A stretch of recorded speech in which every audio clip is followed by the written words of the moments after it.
Hello, School Transportation Nation. Welcome back to the podcast. I'm Tony Corbin, publisher of STN. This episode is brought to you by TransFinder, the leader in school bus routing software. We have a special tech tip brought to you by AppGarden, and I'll also be talking with Mr. Travis Ward from Liquid Spring. Greetings, nation people. This is Ryan Gray, your fearless editor-in-chief of School Transportation News Magazine. Today, our transportation director guest will be Dawnett Wright from University Place School District in Washington. So, Tony, we have some good news, and that is looking like a reopening of in-person class is going to happen this fall, the new school year. Ready. So the indication out of Washington, D.C. and the Biden administration last week was they pushed all schools to reopen, again, in person 5 days a week, at least offer it. It's really of note that immediately after, the nation's largest teachers union, American Federation of Teachers, came out in support of that idea. So many of the balking going on around reopening all the schools has really come from the teachers. Obviously, there's a lot of fear out there about contracting the virus, but as we've seen the vaccine really take hold, the administration is really pushing to have 70% of all American adults get vaccinated. I think it's around about half that right now, maybe 40%. But certainly with the news now that children as young as age 12 can get the Pfizer vaccine, you know, the vaccine is going to be available shortly for kids on those other vaccines. So really, you know, pointing to getting back to school, never a dull moment in this industry. It leads to a lot more anxiety, frankly, because folks I'm talking to, they're still dealing with budget issues, despite the federal stimulus money that's been promised and that is available. But yeah, these folks still need to get the money, right?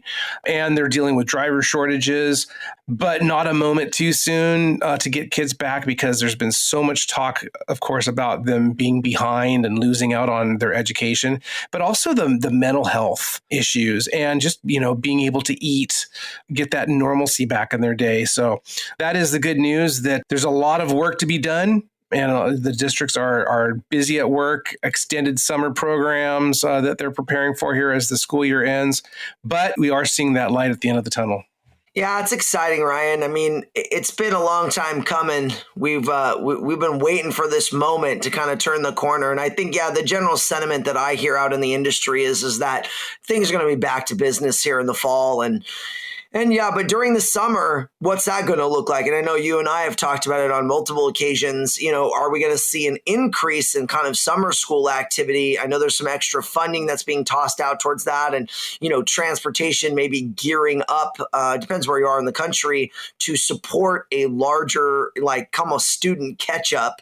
So yeah, we'll see how that plays into it. I know Corey Muirhead was on the podcast last week from Logan Bus Company. He was the EVP there, and he talked about the importance of extracurricular activities and field trips and sports. And I know the NFL came out with their schedule for 2021, 2022. So I can only think that, you know, large scale sporting events or children's sports, we might start to see more of that, kind of the outdoor events come back in a bigger way. So keep my eye on that. But I know that's a big part of student health and wellness, is just keeping them active, keeping them moving. I know our young kids, Ryan, you know, my kids are always in motion. You know, if you're not in motion, they're tearing up your house. So I think everybody wants kids sports and kids athletics to be back in business. And for the school bus industry, that is a major element of everything that everyone does when you're getting these kids to kind of further education as well as physical activity. So yeah, I'm excited for that. I really feel like we're headed in the right direction as an industry, and everybody's gearing up. They're I think prepared now for that cleaning, disinfecting, sanitizing. We've got that cadence down. People are getting their technology, kind of raising their game, you know, to be sure that they can mitigate against any virus or pathogen, even in the future. Like when COVID passes us by, there's going to be something else, right? I remember the H1N1. Then there's a lot of other things that came up along the way, you know, that scare everybody. And the pandemic obviously was the epitome of that. But we as an industry are resilient. And I think that it's going to be exciting to see everybody pivot and innovate coming out of the pandemic. Innovate is the key word there. As I mentioned, still a lot of challenges. It's, student transporters are not assuming that all the kids are going to come back. Dawnett Wright, who I mentioned earlier, is our guest a little bit later. She's going to talk about her experience up in Washington State, but they're down. Their ridership's been down about half of what it was in a normal year. Now, obviously, the hope is that they're going to get more of that back, but even with the relaxation of the mask mandates, which we'll talk about in a little bit, and kind of the economy and the society reopening, school districts still can require masks. They can still require social distancing. Now, again, you're going to see a hodgepodge kind of depending on where you are in the country. But, a part of this too is that parents are going to still have the option to have their kids in virtual if they are in an area where there's still some spikes, or their kids haven't gotten the vaccine, or they're just scared. So that is becoming a new norm. And I've written about it in the magazine. We've talked about it where, virtual learning in some way, shape, or form is here to stay. And that does have an effect on transportation. So I think that when talking about innovating, routing, you mentioned, Tony, that the cadence has been developed with cleaning and disinfecting. It's also been honed in terms of ridership. And when schools haven't been using them before, seating charts, seating assignments, they're used to seeing a bus that's not as full. So as we get back, and if we still see ridership down, because that's what the trends are telling us, enrollment across the board has been stagnant just leading up to this pandemic. What's it going to look like afterwards? So there's a lot of room there to lean in on technology, for example, routing. How can we route better, more efficiently to, maybe these buses, these particular runs were 75, 80% full before the pandemic. Well, now, even with, taking away some of the social distancing, it's 50%, 60%. How can we do better? How can we be better at what we do to be more efficient, utilize the funds better and still be providing that tip-top service that the children require and they really need. So there's a lot of opportunities still out there. Yeah, and you touched on it, Ryan. It's kind of like with this pandemic, we've seen this movement towards the school bus as an extension of the classroom.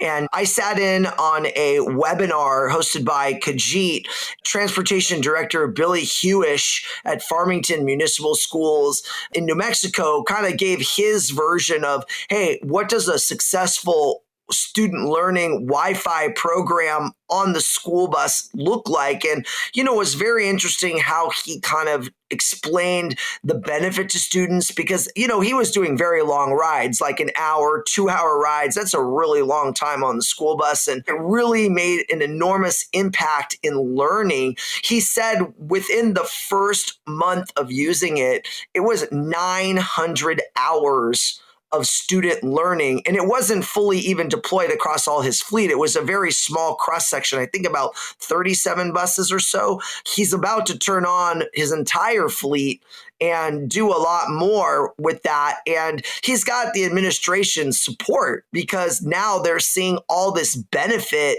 from this additional learning. I really think it's interesting because it's going to force administrators to really lens like the school bus is part of the school. And we are also seeing obviously the air purification, ionization, what's the air quality inside the buses.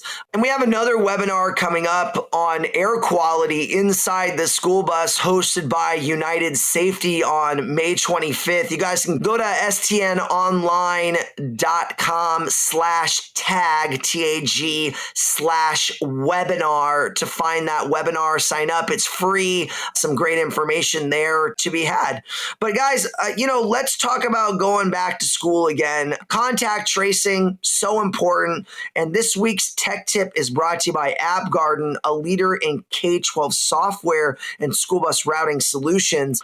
Knowing where students are is crucial for safety, and so is gaining control control over getting dropped off at the correct drop-off point and on the correct bus.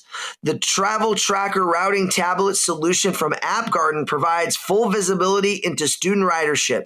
It offers the option to either use system-generated QR codes or student school-issued barcodes. Additionally, parents can view check-in and check-out logs through their free parent portal. Learn more about Travel Tracker for routing at app-garden.com/routing. That's app-garden.com/routing. So this week I got my first vaccination. So pretty soon, according to the Centers for Disease Control and Prevention, once I get my second vaccine and I'm fully vaccinated, I'll be able to ditch that mask, Tony. Looking forward to it. Well, with a caveat, I mean, they're under certain situations. CDC, of course, last week came out and said Americans who are fully vaccinated, they do not need to wear their mask outdoors or in public settings. Now that, again, I mentioned there are some exceptions of that. At the doctor's office, going to hospitals, seeing grandma or grandpa or aunt and uncle at the long-term care facility, going to jail, which hopefully none of you are going to be doing that anytime soon. No, thank you. But certain areas like that, CDC said, yes, still wear your mask. But if you are fully vaccinated, you can go ahead and put that thing away in the drawer if you want. I know it's become its own industry, masks. There's all these great designs and whatnot. So I think we'll still see a lot of folks wearing them. And of course, there will be stores and whatnot that require them. So it's probably a good idea to have them on you. But definitely looking forward to that. We still do know that despite the studies showing that if you are fully vaccinated, it's over 90% effective to mitigating the spread, but you can still get it. We saw last week the New York Yankees, the Major League Baseball team, they have a huge outbreak right now. Last I saw, like 8 players and or coaches that were fully vaccinated and they have COVID-19, so they've got this strain up there. So continue to exercise caution. But when we're, talking about getting back to school and now children ages 12 and up are going to be eligible to get the vaccine, that's going to be, really greasing the wheels, if you will, to getting folks back. Yeah, Ryan, with masks specifically, I mean, within the school setting, I know at my daughter's school, everybody's wearing the mask at drop off and pick up, and they're wearing the masks in the classrooms, and kids are, I think, flexible. They're used to wearing the masks now. It's like, oh, Daddy, I forgot my mask at home. I got to go get it. Or, oh, don't worry, hon. I've got 5 more packed in your backpack. So I think that the general consensus in schools is I'm not sure people are going to be taking off the masks. I know when you go out to eat these days, depending on where you're at, we joke with my friends. Hey, we go out to dinner with a couple of friends. Hey, we're going to go out for an unprotected dinner because we won't have masks on, right? It's kind of a joke at this point, right? Because everybody's wearing masks when you walk into the restaurant. Then when you sit down, you take off your mask, but all the servers have their masks on, all the restaurant staff. And I think the same goes on the school bus, right? So the driver may continue to wear his mask or her mask, but the students may not. So I guess we'll see. But if the school bus is still that extension of the classroom, masks are likely to be required in some places, but not in others. It just simply depends on people's comfort level. I guess how the state feels about it. Is it required? Is it not? No, California is probably the extreme, maybe to some other places like Texas and Florida where it's wide open. So different feel everywhere, Ryan. I mean, what are you hearing from folks in terms of requiring the mask on a school bus or in schools still, even with these CDC recommendations? Because I feel like the recommendations, it's like, it changes on the regular basis. So that's just the flavor of the week. Absolutely. And CDC is well known for changing their minds over the past year as they've learned more about how this virus is spread. And we know it's mostly spread airborne. But a lot of the folks are saying, and a lot of the school districts are saying, that regardless in these states that are relaxing or doing away with the mask mandates, they're still requiring it. And, like I said earlier, I think a lot of folks will continue to wear them. And there will be requirements going into certain stores and restaurants. I mean, those are private businesses and they can tell you, no shirt, no shoes, no mask, no service. That was actually the headline of an article that Taylor Hannon wrote for us looking at this exact topic. So, there will be some school districts inevitably that decide and have decided already, going back to the beginning of the school year that masks weren't required. Again, it depends on where you live. If you're in an urban area, a highly populated area, most likely you're going to be in a mask mandated zone for a while. And that's just going to be kind of the way of life. And then as we progress, again, I think that masks have wound their way into our fabric of our lifestyle, that folks are going to be continuing to wear masks, or at least certain folks will be. And, we've really seen this spread worldwide. So I think masks are here to stay in some shape or form. Again, there's so many cool designs out there and team logos that so many folks have indoctrinated that into their fashion. So we're going to still see masks, but it's just an indicator here that as things relax, and hopefully we don't see another spread as we get closer to this, all elusive herd immunity, that again, masks up and go about our lives again. Yeah, Ryan, regardless, going back to school, it's going to be stressful for both the kids, student transporters, when we look at that, new school year, right? Your district's routing software provider should be more than a vendor. They should be a partner to help you get ready for opening day. The experts at TransFinder get that. They're not just the creators of an award-winning routing logistics software product. They have an award-winning support team. They've created a back-to-school package designed to give you peace of mind.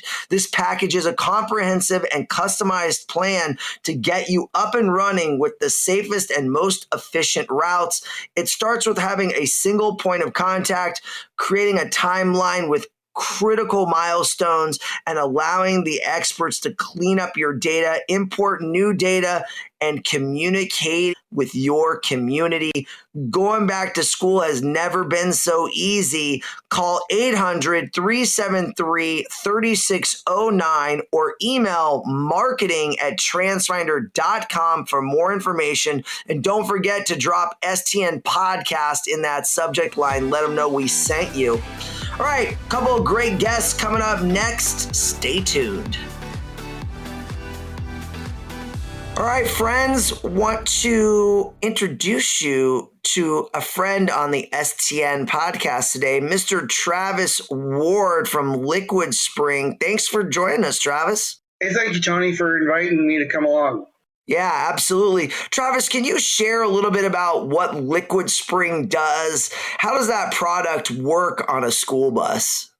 So, Tony, Liquid Spring is a compressible liquid suspension system that reduces 45% of the vibration from the road to the bus and reduces 50% of the body rock inherent to a high center of gravity vehicle, making it much more comfortable for the driver and the passengers on board the bus.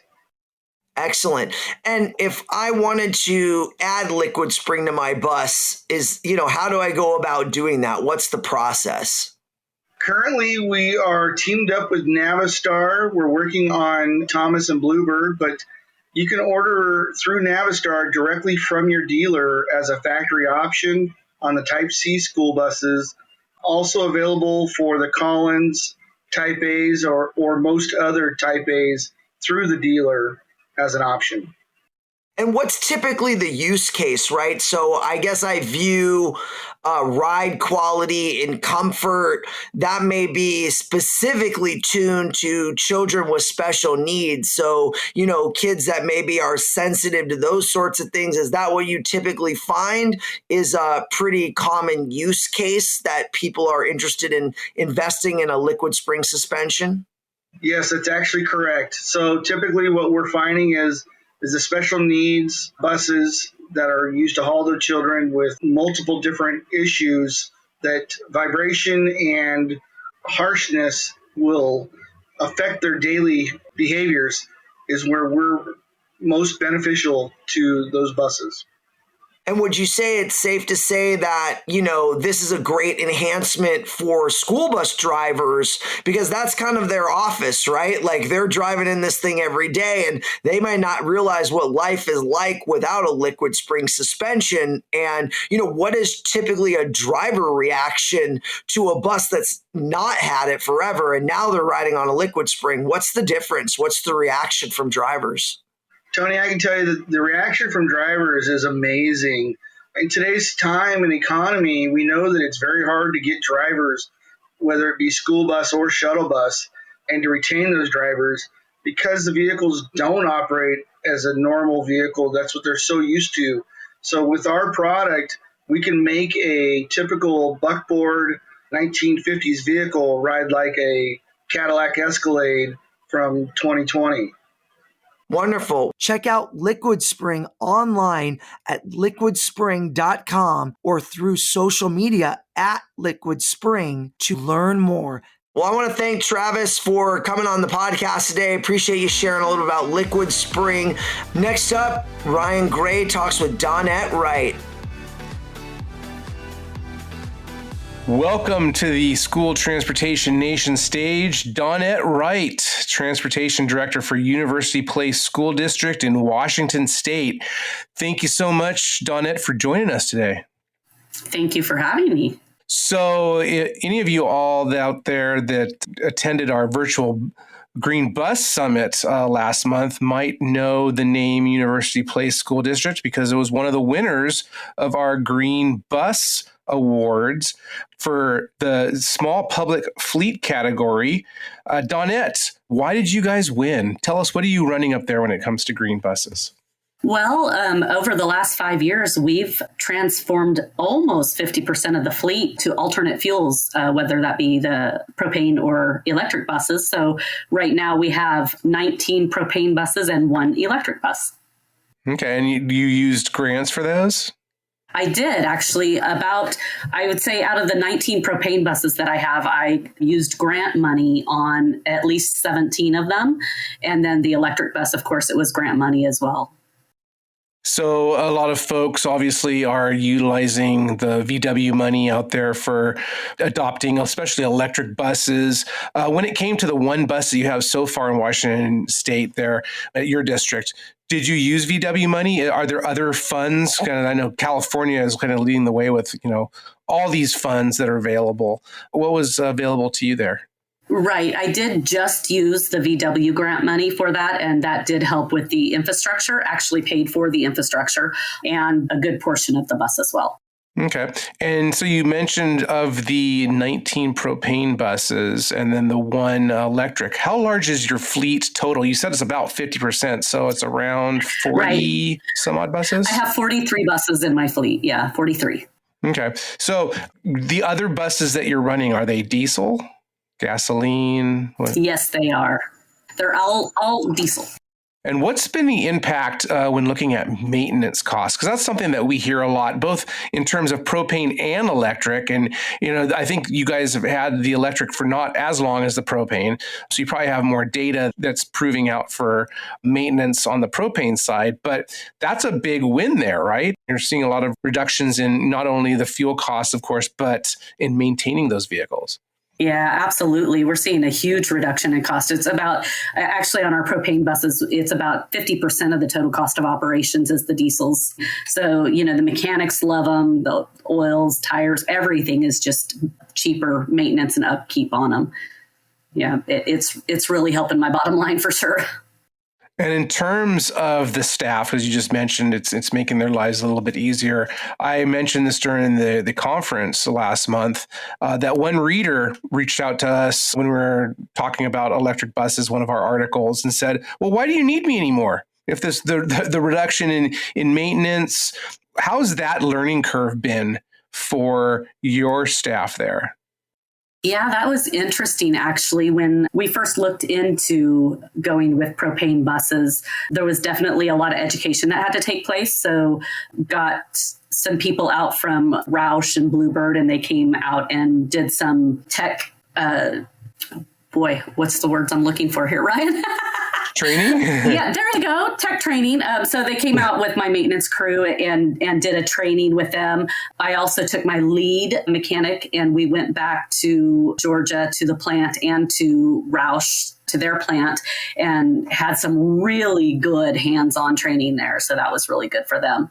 Yeah, so my mechanics actually, they really like working on them at this point because they're easy and pretty much right now they're staying on the road and my mechanics couldn't be happier. And in terms of electric, you have the one bus. And how long have you had it actually there in the district? Yeah, we actually only took delivery of it April 1st. So we don't have a whole lot of data on that at all. Okay. Yeah. Absolutely. And hopefully you won't need to for a while because, obviously I'm sure you're relying on your dealer there to troubleshoot any issues.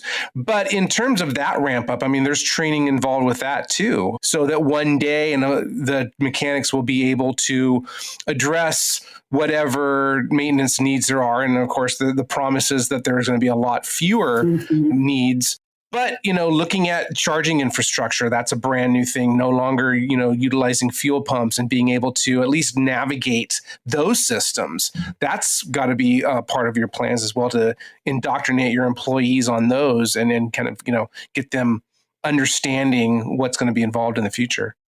Right. And I did have my techs on board with me, right at the very beginning stages when we had our utility company come out and do, the survey of the property to see where we would put it and just talking to them about, every step of the way, just having them involved and knowing what was going on and what they could do to be helpful in the process. We also went to the dealership and they did a training up there as well and had all of the different utility companies from the state of Washington were present and did some talking up there as well. So that was very informative and really helped the mechanics then too, because, they put the bus up on the lift and let the mechanics crawl all around it. And that was a really good day for the mechanics. Absolutely. I know where that shut-off valve is for the electricity, for the grounding of the buses. I know there's a lot of that kind of safety element that's just different. Not that these buses aren't safe, but it's just a brand new experience. So there's different things that you need to learn how to do. So now we were mentioning budget a little bit earlier. Obviously, the school year is coming to a close here. How much more time do you guys have in the school year? We have 5 weeks.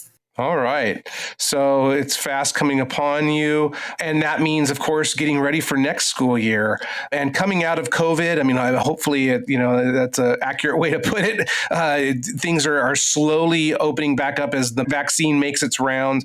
What's the current situation in your area right now in terms of COVID-19?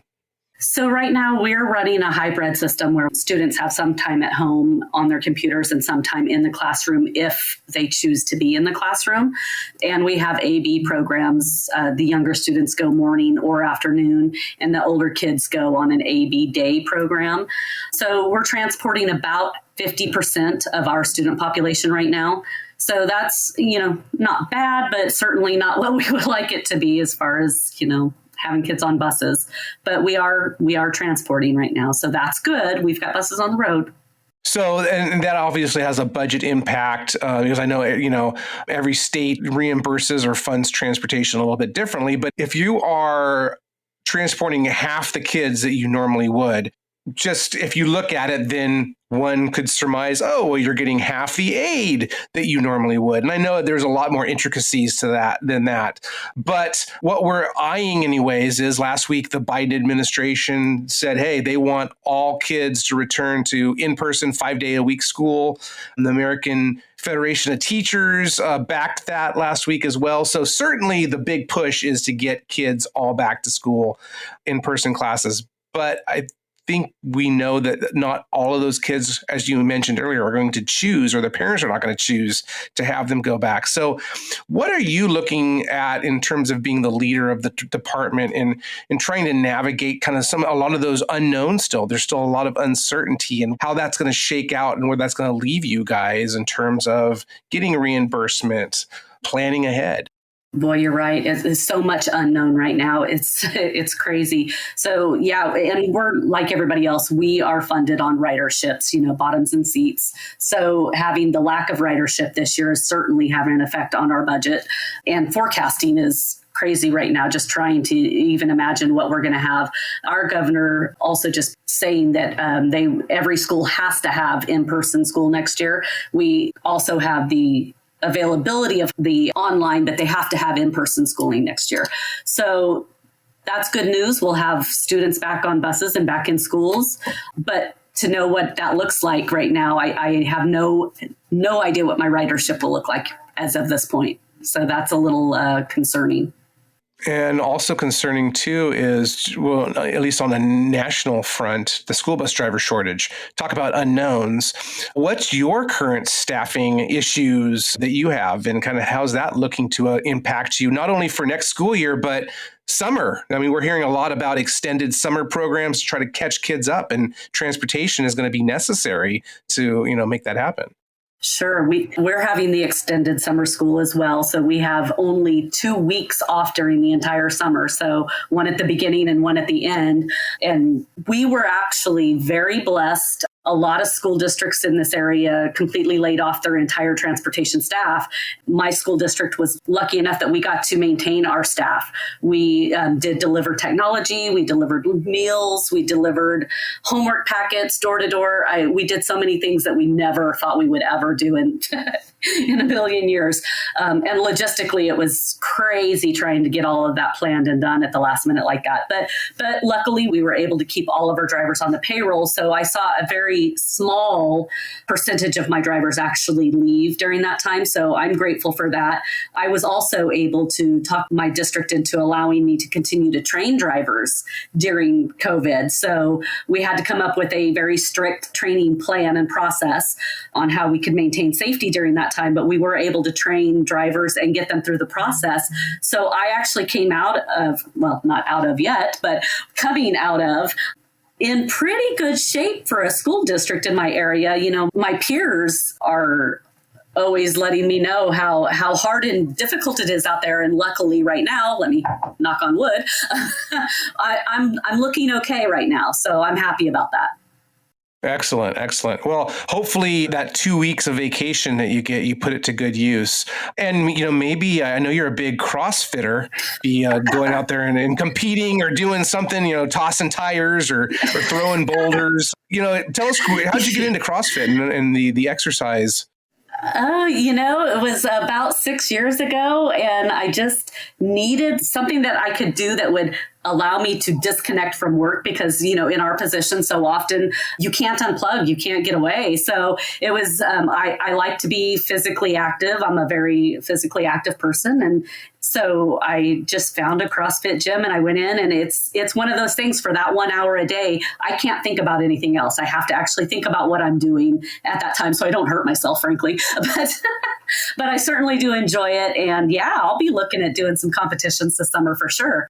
Good. And it's always interesting to me whenever I drive past a CrossFit center or studio. Right next door is a chiropractor. So I'm sure you may have visited the chiropractor as well too. But everyone check out the story that Associate Editor Taylor Hannon did with Dawnett. It's hard to believe, Dawnett, last March. So right when we were getting into this whole pandemic reality, we were posting the article. So when she was, I'm sure, talking to you about it, we were kind of going along as normal, and we were hearing this thing about COVID-19, but and then all of a sudden the world came to a standstill. So screeching halt. Yeah, head over to stonline.com and just search Dawnett Wright in the search bar, and you can find that article from last year. And certainly good luck to you. If you are doing any competing, definitely keep us in the loop with that. We want to know. Maybe we can even catch you on, I don't know if they have CrossFit TV now or something, but we'll be on the lookout. Certainly not that caliber. I wish, but no. You never know. Hey, you never know.